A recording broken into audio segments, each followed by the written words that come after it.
Film की शुरुआत में हम देखते हैं जहां एक लेडी वैक्स को पिघालकर मास्क बना रही होती है।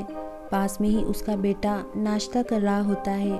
तभी लेडी का हस्बैंड अपने दूसरे बेटे को लेकर आता है जो बहुत ही ज़िद्दी और गुस्से वाला होता है।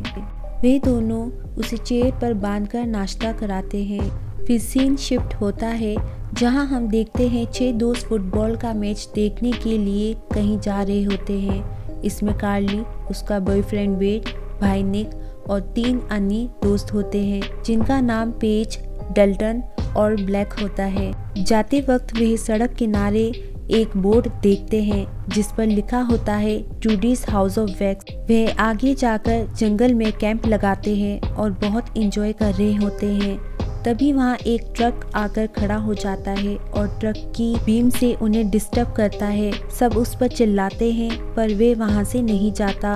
तभी निक गुस्से में एक बोतल ट्रक की ओर फेंकता है जिससे उसकी एक हेडलाइट टूट जाती है। ट्रक ड्राइवर बिना कुछ कहे वहाँ से चला जाता है। रात को जब सो रहे होते हैं तो कार्ली को एहसास होता है कि कोई उन्हें ऑब्जर्व कर रहा है। वे बाहर जाती है तो उसे कोई नजर नहीं आता। कार्ली का फ्रेंड उसे वापस टेंट में जाकर सोने को कहता है। सुबह जब वे उठते हैं तो देखते हैं किसी ने वैद की कार के इंजन का फैन बेल्ट तोड़ दिया है और उनका कैमरा भी गायब है जिसमें वे रिकॉर्डिंग कर रहे थे। कार्ली और उसकी फ्रेंड जब जंगल में फ्रेश हो रहे होते हैं तभी उन्हें बहुत गंदी स्मेल आती है। वे जंगल में अंदर जाते हैं तभी कार्ली एक गड्ढे में गिर जाती है जिसमें बहुत सी मरी हुई हिरन की लाशें होती हैं। कार्ली को वहाँ एक इंसान का हाथ भी नजर आता है जिसे देखकर वे बहुत तेज चिल्लाने लगती है। उसकी आवाज़ सुनकर उसके सभी दोस्त वहाँ आ जाते हैं और उसे गड्ढे से बाहर निकालते हैं। तभी वहाँ एक स्ट्रेंज आदमी आता है जिसका नाम लेस्टर होता है। वे एक और हिरन की लाश लाता है और उसी गड्ढे में गिरता है। वे आदमी उन्हें बताता है कि जो हाथ कार्ली ने देखा है वह नकली है। यह स्ट्रेंज आदमी कार्ली और वेद को कहता है कि वो इन दोनों को पास के टाउन एम्ब्रोस में छोड़ देगा जहां पर उन्हें उनकी कार का टूटा फैन मिल जाएगा। कार्ली और वेद उसके साथ चले जाते हैं। बाकी दोस्त फुटबॉल का मैच देखने के लिए निकल जाते हैं। कुछ दूरी पर जाकर उन लोगों को बहुत ट्रैफिक मिलता है और वो वापस कैंपिंग साइट पर आ जाते हैं। दूसरी ओर कार्ली और वेड जो उस स्ट्रेंज आदमी के साथ होते हैं उससे बहुत डर जाते हैं क्योंकि उसके पास एक बहुत बड़े खंजीर होता है। वे दोनों रास्ते में ही उतर जाते हैं। कार्ली और वेद उसी छोटे से टाउन एम्ब्रोस में पहुंच जाते हैं। ये टाउन बिल्कुल वीरान होता है। सड़कें खाली पड़ी होती हैं। ऐसा लगता है पूरे टाउन में कोई नहीं है। फिर कार्ली और वेद एक चर्च में जाते हैं जहां उन्हें काफी लोग नजर आते हैं। वहीं उन्हें बो नाम का एक आदमी मिलता है जिसका एक पेट्रोल पंप भी होता है और गैरेज भी होता है। वो उन्हें थोड़ी देर बाद आने को कहता है। वेद और कार्ली समय बिताने के लिए वे दोनों एक आर्ट गैलरी में जाते हैं जिसका नाम हाउस ऑफ वैक्स होता है। वहाँ बाहर क्लोज का बोर्ड लगा होता है।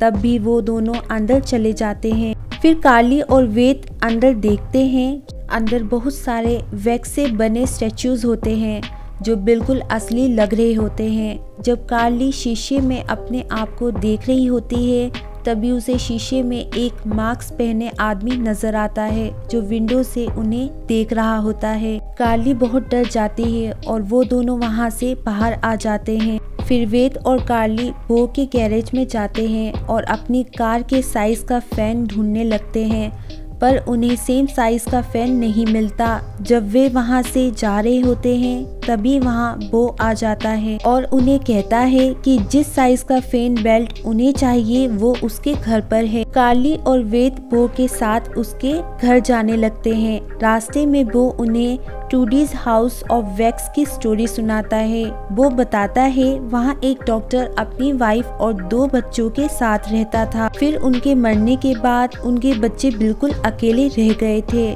बात करते करते वे बॉब के घर के बाहर आ जाते हैं। वैद बो के साथ अंदर जाता है पर कार्ली बाहर ही रुक जाती है। तभी कार्ली की नजर बाहर खड़े ट्रक पर पड़ती है जिसकी हेडलाइट टूटी हुई थी।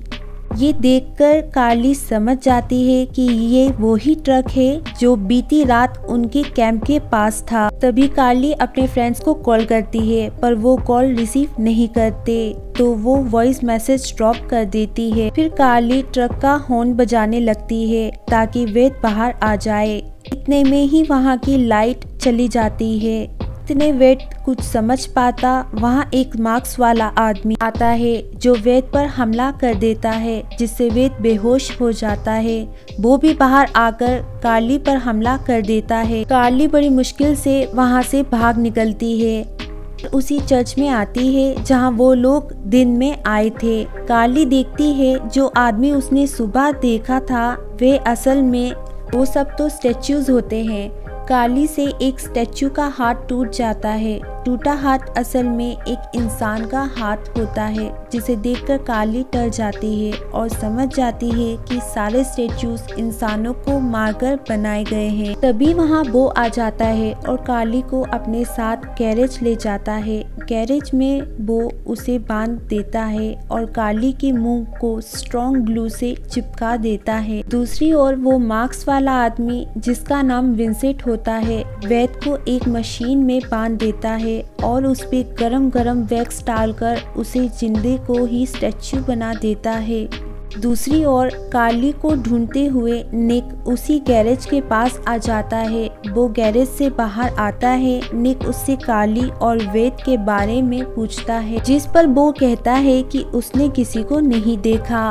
कार्ली बोलना चाहती है पर बोल नहीं पाती क्योंकि उसका मुंह तो चिपका होता है, तो वे अपनी उंगली से इशारा करती है। वो ये देख लेता है और उसकी उंगली काट देता है। निक जब वहाँ से जा रहा होता है तो कार्ली बड़ी मुश्किल से अपना मुंह खोलती है और निक कार्ली की दर्द भरी आवाज सुन लेता है। तभी वो निक पर हमला कर देता है। निक बच जाता है और गैरेज में जाकर अंदर से दरवाजा बंद कर लेता है। निक बेसमेंट में जाता है और कार्ली को वहां से आजाद करा लेता है। निक और कार्ली वहां से बाहर निकलने का रास्ता ढूंढते हैं। जब उन्हें वो नजर नहीं आता तो वे मौका पाकर वहां से निकल जाते हैं। दूसरी ओर निक का friend Dalton house of wax में पहुंच जाता है। डेल्टन वहाँ वेद को देखता है जो अब स्टैच्यू बन चुका था। वेद अभी भी जिंदा होता है पर वे हिल नहीं पाता। डेल्टन वेद के फेस से वैक्स उतारने की कोशिश करता है और वैक्स के साथ वेद की स्किन भी उतरने लगती है। तभी वहाँ विंसेंट आ जाता है और रोड से डेल्टन पर हमला करता है। डेल्टन हट जाता है और रोड वेद को लगती है, जिससे वो मर जाता है। डेल्टन बेसमेंट की तरफ भागता है पर वो फिसलकर गिर जाता है। विंसेंट डेल्टन का गला काटकर उसे भी मार डालता है।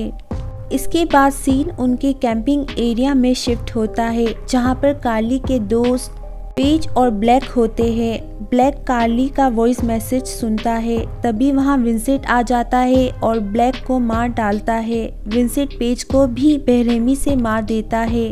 दूसरी ओर कार्ली और निक एक शॉप पर जाकर कुछ हथियार ले लेते हैं। तभी अचानक वहां पर वो आ जाता है और उन पर गोलियां चलाने लगता है। निक और कार्ली बड़ी मुश्किल से वहां से बचकर निकल जाते हैं और थिएटर में जाकर छुप जाते हैं। थिएटर में बहुत सारे वैक्स के स्टैच्यूज होते हैं। वे उनके बीच में बिल्कुल स्टैच्यू की तरह बैठ जाते हैं। वो भी वहां आ जाता है और जैसे ही वो उन्हें देख लेता है, निक बो पर एरो से हमला कर देता है, जिससे वो बेहोश हो जाता है।